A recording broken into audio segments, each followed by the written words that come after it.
All the money, I'm Eric Bowling. The leak of secret documents has caused an uproar around the world, and now the group behind it threatens a mega leak of papers from a big U.S. bank. We've got an all-star panel. On the left, we have Fox News contributor Mr. Ellis Hennikin.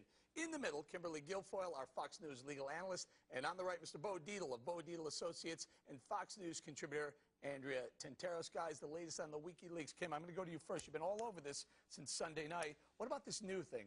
They've got a mega leak, U.S. banks, but that's okay. Is that all right? Or some of them are okay, some aren't? I think it depends on what the content is going to be. If it's not something that involves national security, okay, then probably it might not be something that's bad. It depends on what they're going to say, whether or not it's something that's going to be helpful in terms of transparency. But nevertheless, I'm not a supporter of Wikileaks. I don't believe in this organization and the company, what they're doing, or in Julian Assange and what he's doing. What do you think, Ellis? I'm a reporter. I'm in favor of leaks in almost all circumstances. Government cannot, Eric, be allowed to decide what it is that we know. It's the military's job to keep their secrets. It's not the media's job to do the business for them. So you're okay with the private first class who stole the information? No. He clearly violated the law, violated his oath, and he needs to be prosecuted into the military with the justice. publishing of I'm saying that in this day and age, trying to stop this at the point of 1 million websites is hopeless and impossible. Military general, you keep your own secrets and you leave the media alone. Well, aren't there certain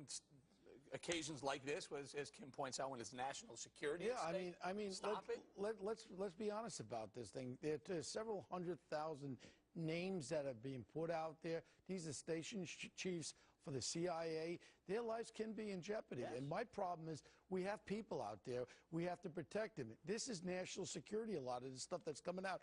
That one specialist, whatever he was, that got this information, that was treason as far as I'm concerned.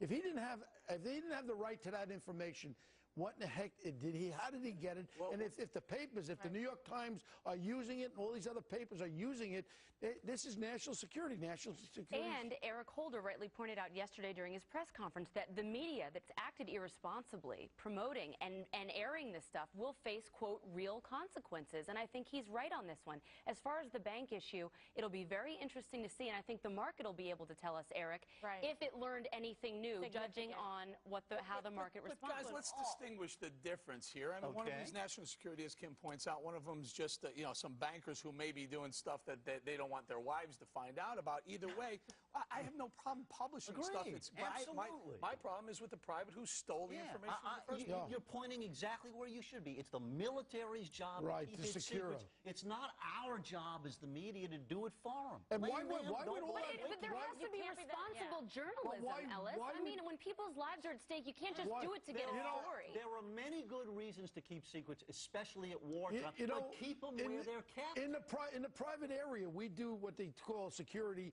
for computers. There should be some firewalls where they can protect all this information. Should be available like that. But it was also illegally obtained. It's like fruit from the poisonous tree. Why does it make it okay then for the media to go ahead when it jeopardizes and puts people's lives at risk, at danger? Why can you justify this? We had Representative Pete Hoekstra, who runs the Intel Committee, say there are over 500,000 people with access to this. This is totally wrong. We do computer security in my business. This should have been controlled, and you could have firewalls. We agree on that. We should not have allowed this, and now we have to find out how did it go wrong and not let it happen again. Clearly, emotions are running high in the story.